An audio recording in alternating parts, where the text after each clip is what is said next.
Hey everyone, welcome to today's Explainer. I read recently that the average human attention span has supposedly dropped to just 8 seconds. 8 seconds! That is literally less than a goldfish. Now, whether you buy that specific stat or not, I'm absolutely thrilled to dive into this with you today because we are tackling a struggle that pretty much all of us share. We're going to decode the actual chemistry behind your brain's concentration and build, well, the ultimate guide to fixing your focus. If you've ever felt like your ability to pay attention is just entirely broken, I want to validate that for you right off the bat. You are absolutely not alone. And no, your brain isn't broken. We just need to understand the science of how it actually works. So let's start with the big question, right? Why can't you focus? I mean, we've all been there. You sit down to study or tackle a massive project, and you've got the absolute best intentions. You tell yourself, okay, today's the day. Today, I'm going to be a total productivity machine. You genuinely want to do the work, the intention is there, the desire is absolutely there, and yet, somehow, you just completely fail at concentrating. Why does that happen? Well, it usually looks like this really predictable 5-minute descent. You clear your desk. You open your books. You check your phone, just for a split second, obviously. You open YouTube. Oh, let's switch to Instagram real quick. And then suddenly you're watching a fascinating 10-minute video on how they restore antiqued Persian rugs. And then you're just staring blankly at the wall. 20 minutes pass. An hour passes. You're deep in the doom scroll, wondering where on earth the time went. Listen to me very carefully right now. If this is you, you are not lazy, you're not stupid, and you do not lack discipline. There is a very real physiological reason this happens, and honestly, it's something nobody ever bothered to teach us in school. Because cognitive overwhelm completely kills focus, we're going to use a really structured agenda today to keep things stress-free. It's a clear, predictable roadmap. We've got 1, the great willpower myth. 2, your brain on distraction. 3, action creates motivation. 4, the science-backed focus system. And 5, unlocking deep workflow. Okay, let's dive right into this with section 1, the great willpower myth. Most people totally misunderstand this. They incorrectly believe that focus is purely about willpower. They think top students or those highly productive people you see online just have this ironclad discipline and can magically force themselves to concentrate. But neuroscience tells us a completely different story.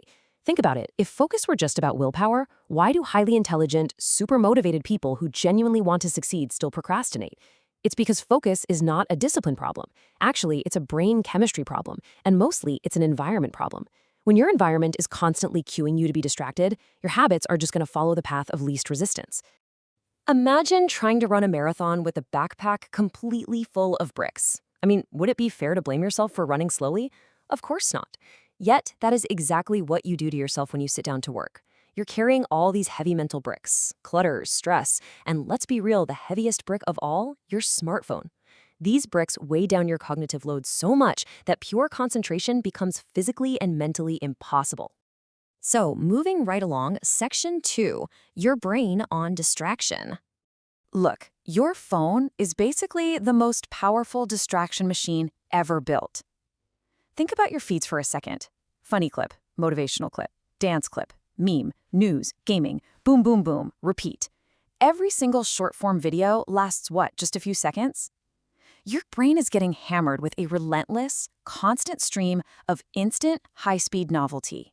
And over time, your brain adapts to that. It gets completely rewired for instant entertainment.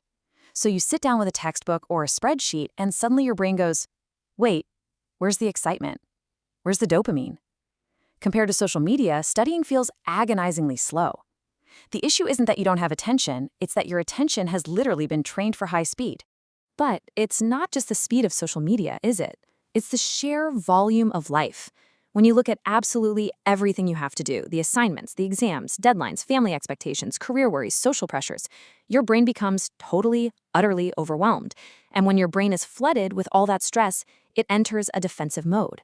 Instead of tackling the difficult work, your brain seeks comfort. It's looking for an escape hatch. That's exactly why you suddenly feel this overwhelming urge to check your messages, or randomly clean your entire room, or go grab a snack.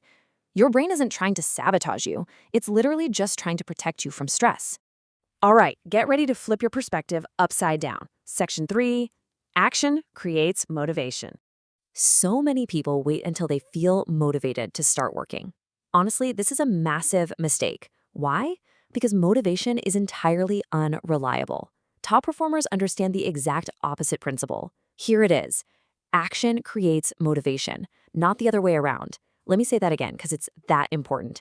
Action creates motivation. You absolutely cannot wait to feel like doing it. You just have to do it, and then the feeling follows. And the magic number to trigger this whole process is 5. The hardest part of studying or doing any deep work isn't the second hour. It is strictly the first 5 minutes. If you can just commit to 5 minutes of action, not 2 hours, not finishing the whole massive project, literally just 5 tiny minutes, you break the resistance. Momentum takes over. Your brain adapts to the task right in front of you, and focus actually begins to take root. Now, what's really interesting about this next slide is how we put this into practice. Section 4, the science-backed focus system. Okay, so here is the 5-step system used by high performers. Step 1, remove temptation. Don't rely on self-control here. Design your environment so focus is just the path of least resistance. Literally put your phone in an entirely different room. Step 2 is the 25-minute rule, which we'll expand on in just a second. Step 3, study with a clear goal. Don't just say, oh, I'm going to study. Say, I'm going to solve exactly 20 math problems. Specificity is absolutely key. Step 4, track your progress. Your brain absolutely loves checking boxes. And step 5, prioritize sleep. I mean, if you're exhausted, your memory and attention are fundamentally compromised right out of the gate. You simply cannot outwork a sleep deficit. Let's zoom in on step 2 for a minute. This is called the Pomodoro method. It is brilliantly simple, really. You work for exactly 25 minutes, and then you take a 5-minute break. Why does this work so well? Well, because staring down a brutal 3-hour study block is frankly terrifying to your brain. It triggers all that overwhelm we just talked about. But 25 minutes, hey, your brain can handle that. It's a massive relief. These short bursts completely trick your brain into getting started, which dramatically lowers your resistance, and ultimately you get significantly more work done. Which brings us to our final part, Section 5, unlocking deep workflow. So here is the 2-hour study secret. Check out this timeline. At minute 0, your mind is super noisy. Random thoughts are popping up left and right, you're itching to check your phone, and your concentration feels incredibly weak. Guess what? This is totally normal. By minute 25, that resistance starts to decrease. You're settling in. But the real magic, that happens at minute 60 and beyond. If you don't quit, and if you don't pick up your phone and totally reset your brain's internal clock, you enter a state psychologists call flow. This is where time literally disappears. Focus becomes entirely effortless, and your learning just accelerates. The sad part is, most people never reach this stage, simply because they interrupt themselves at minute 15. Our ultimate takeaway today is this.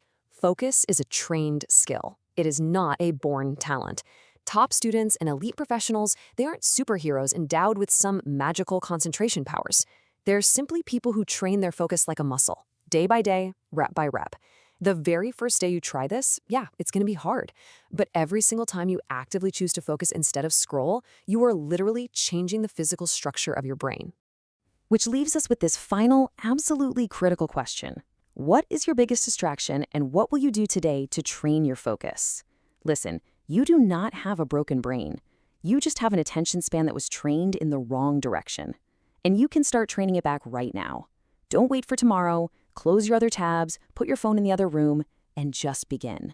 Because the profoundly capable, incredibly focused future version of yourself, well, that person is built by the exact actions you take today.